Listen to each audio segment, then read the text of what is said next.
Habari, naitwa Kefa Mdeme, ni music producer kutoka Smart Tunes Music. Na leo tutakuwa hapa tukifanya breakdown ya wimbo wa nimechagua Shukrani kutoka kwa Essence of Worship. Karibu. 2, 3, intro.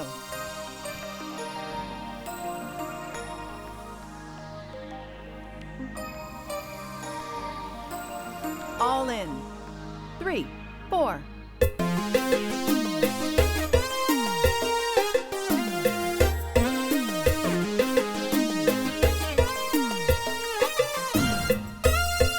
Verse. 3, 4. Well, sasa nitaelezea procedures chache za kutengeneza hii stem mpaka ikakamilika. Ya natumaini wimbo watu wengi mnaofahamu upo YouTube kwenye account ya Essence of Worship. Process ya kwanza kabisa nilipata recording ya raw kutokea kwenye mazoezi. Yani nitumia recording ya raw ambayo walikuwa wanajifunza flow tu ya wimbo unavyoenda from the beginning. Ya na raw yake nafikiri iko hapa. Tunaiplay.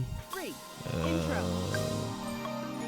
Ilikuwa ni hii raw yake ya mazoezi ambayo ilikuwa tu ina click, ilikuwa ina vitu vichache. Click tu na sequencer na vitu vichache. Then sasa nikaanza kubuild the whole idea kutokea kwenye ile raw tuliyoipata. Kwanza kabla ya yote hii stem imecomprise vitu kadhaa. Kuna loop, kuna arpeggios, kuna synths, kuna moving pads, kuna cues. Hizi hapa utaziona. Hatukuzirename kwa sababu ya haraka. Lakini pia kuna part ya vocals. Tulifanya pre-production ya vocals kwanza before kufanyika kwa event. Kwa hiyo tulirekodia kwenye project yetu hii ambayo tulitengenezea stem. Tukianza na loop. Tu solo loop hapa tusikie how loop ina sound. Nafikiri wote tunajua hii ni aina gani ya muziki ambayo ni kompa. Kwa hiyo unapotengeneza loop kwanza lazima ujue genre ya muziki unaofanya na loop iendane na kitu unachokifanya na ule muziki unaofanya. Kwa hiyo utasikia hapa kuna loop iko more percussive, kuna percussions, nianza kufanya hizi shakers kwanza. Utazisikia hapa kuna shakers. Alafu baadaye nikafanya kuna percussions za African hizi ambazo hizi ni built-in za Logic kabisa. Kuna hizi tumba tuka add. Alafu kuna hii cowbell ambayo mara nyingi kwenye nyimbo nyingi za kompa utasikia ni signature ambayo ni common. Alafu tuka add pia na hii ilikuwa ni inact kama flow tone ambayo mara nyingi pia ni features ambazo kwenye nyimbo nyingi za kompa au zouk utakutana nazo. Kwa this is how our loop ina sound.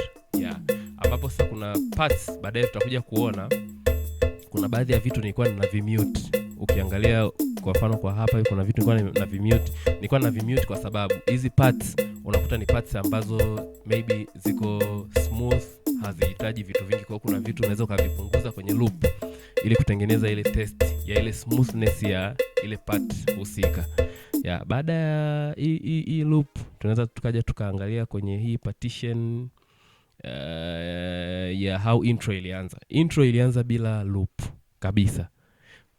Kwa hiyo ukitaka kufanya kitu kama hicho inabidi kwenye performance uwe na channel za kutosha, pia uwe na channel ya click ili iwasaidie nyie musician mnapoanza. Huku front of house inaweza isisikike loop kwa sababu ya idea niliyokuwa nayo kichwani. Ilikuwa inaanza very smooth na pads na nini. Ili msikose timing unaweza uka create channel ya click ambayo mtakuwa mnasikia musician mnapoanza ili msi lose time signature yenu. Tuanze kwenye intro ilivyoenda kwanza. Kwa upande wa intro sisi tulikuwa counted na cues ambazo tulikuwa nafikiri nilirun siku ya event nilirun ilikuwa ni almost 8 channels ambao stereo channel 1 and 2 nilirun loops, 3 and 4 nilirun horn section ambao kwenye wimbo haukuwa na horn section. Then 5 and 6 nilirun other additional keys, then 7 nilirun click, 8 ilikuwa ni cues. Yeah, kwa hiyo cues na click mara nyingi inakuwa ni kwa ajili ya musicians, sometimes na waimbaji kwa ajili ya kuguide. Yeah, kwa hiyo intro yetu ilianza hivi. 1, 2, 3. Intro.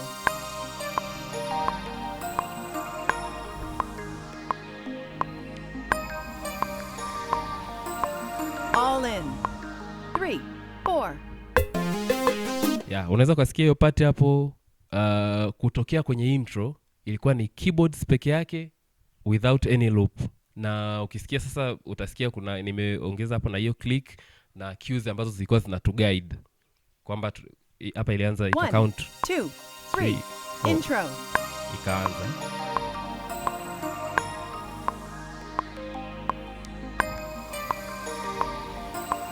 All in. After 4 bars ndo tukaingia wote na loop ikaingia. Intro ilikuwa bado haijaisha.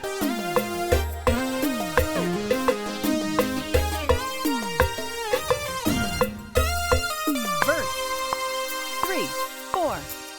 After that, yeah, ilibaki loop na arpeggio ambayo kwa huku kwetu sasa wakati tunapiga live ilibaki ni keys peke yake na loops.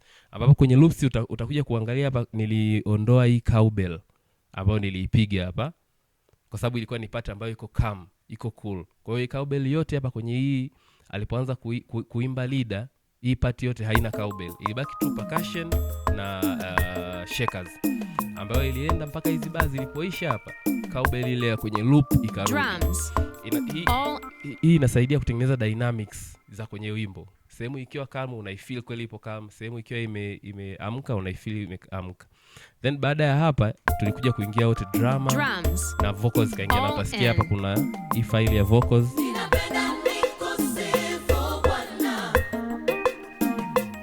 Ya mara nyingi pia tuna record vocals ili kurahisisha kazi ya overdubs baada ya kumaliza event.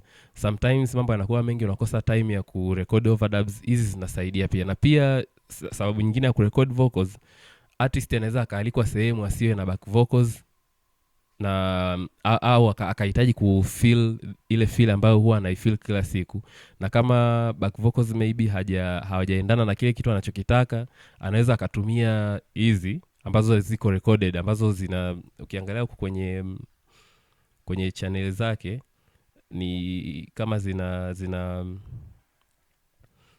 zimewekewa some effects ambazo zinasaidia vocals zisiwe kavu sana unapofanya performance. Ya kuna EQs, kuna reverbs huku utaziona. Ya kwa hiyo ni vitu ambavyo pia vinasaidia kwenye performance ya artist kufanya vizuri anapofanya performance yake. Ya tuje kwenye part ambayo ilifuata pia ambayo ukisikiza live music tulishuka kidogo, ikawa ni sehemu ambayo ipo cool. Yeah, hapa niliongeza nilikuja kuadd strings. Add strings na pia ile cowbell yetu ambayo ilikuwa inatuguide kwenye kompa na yenyewe iliondoka. Kwa hiyo ikawa ni sehemu ambayo ipo cool ina strings, baadaye ikaongezeka bells na arpeggios. Yeah, tusikize hii part. Softly.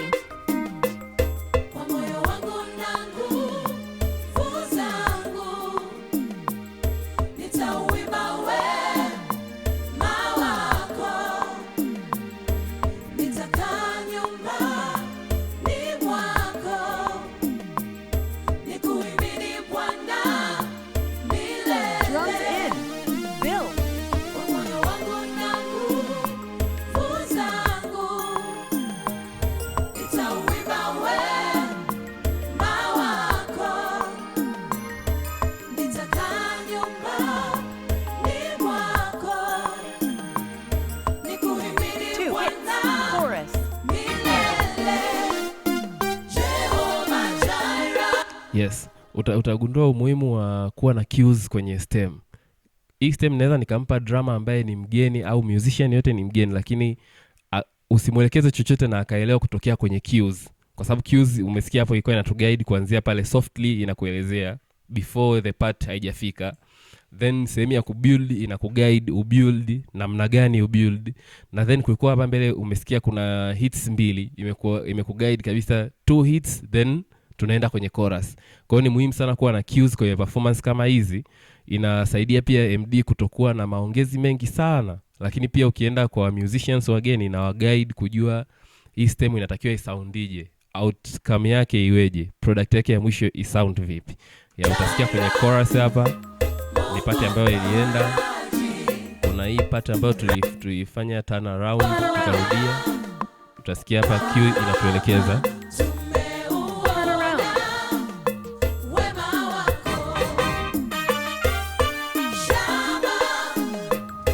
Kwa hiyo ni stem ambayo inajieleza.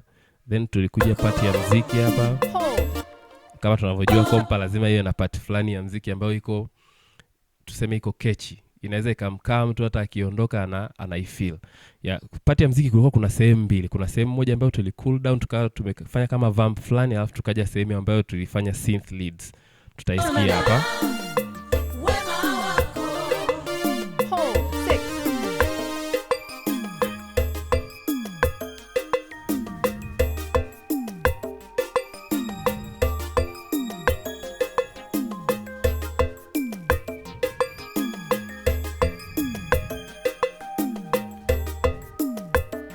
Ya tunakuja next part ya muziki ambayo pia synth.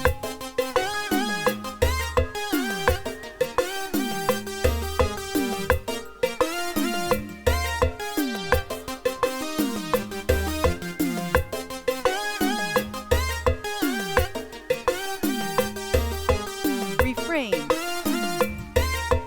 3, 4. Ikaja part ya refrain. Kwa hiyo hii ni guideline ambayo inakuonesha tu kwamba muziki unatakiwa usound vipi. Kwa hiyo unapotengeneza stem, vitu vya kuzingatia ili kufanya wanamuziki wako pia waelewe kwa haraka, hakikisha stem yako inaeleweka na partition zake zinaeleweka, na pia wewe uwe wa kwanza kupata picha ya nini unachokihitaji, ili wanamuziki wako waweze kutoa kitu ambacho wewe kitakuridhisha au beyond ya hicho ambacho wewe umekiwaza. Kwa hiyo utaangalia kulikuwa kuna hii baadaye tukaja kurudi kwenye part ya chorus hapa, then tukua tuna muziki wa mwisho. Principle ilikuwa ni ile ile. Kompa ni nyimbo ambayo tunatamani mtu akisikia feel acheze. Part ya mwisho ya muziki ilikuwa ni hii ambayo tuna vamp kwa pamoja. 3, 4. Then groove inaendelea kawaida. Tukao tunarudia the same part.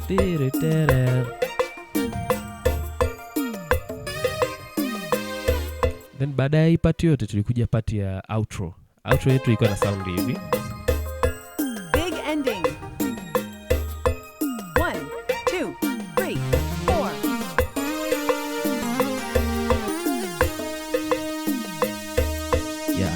Sawa. Sasa unaweza ukajiuliza kwa nini niliacha gap kubwa ya loop huku mbele. Baada ya hii big ending, artist alikuwa hataki wimbo tukishafanya big ending wimbo uishe tu hivi. Alikuwa anaendelea ku minister kwa kutumia wimbo. Kwa hiyo hii part ya loop ilibaki bila instrument yote, ili sasa pale tulikuwa tunafanya live music tuendelee sasa kumhold, kujua yeye anaendelea na nini, kwa sababu ni something ambacho kilikuwa kinaelekea kwenye kuwa spontaneous. Kwa hiyo tuliacha loop kwa ajili ya ku maintain ile tempo yetu na iwe percussive. Lakini pia sometimes unaweza pia usiache loop ukaacha click peke yake. Ni vitu ambavyo vinawezekana, inategemea tu how you want it to sound. Na pia sikufanyia performance kwenye Logic peke yake. Baada ya kutengeneza hii stem nzima, siku ya performance nilitumia Ableton Live. Nafikiri tutapata time pia kuangalia jinsi nilivyo assign zile tracks zangu na jinsi ambavyo nilipangilia. In case hata artist akifanya makosa ya mahesabu, unaweza ukarudi kama kawaida kwenye mahesabu yale ambayo mlikuwa nayo, then performance ikawa haijaharibika, kuliko kustop kuanza tena wimbo upya. Kwa nafikiri kwa sasa tuishie hapo, then tutaangalia tena jinsi gani kwenye Ableton kule performance yetu ya wimbo huu ilikaa.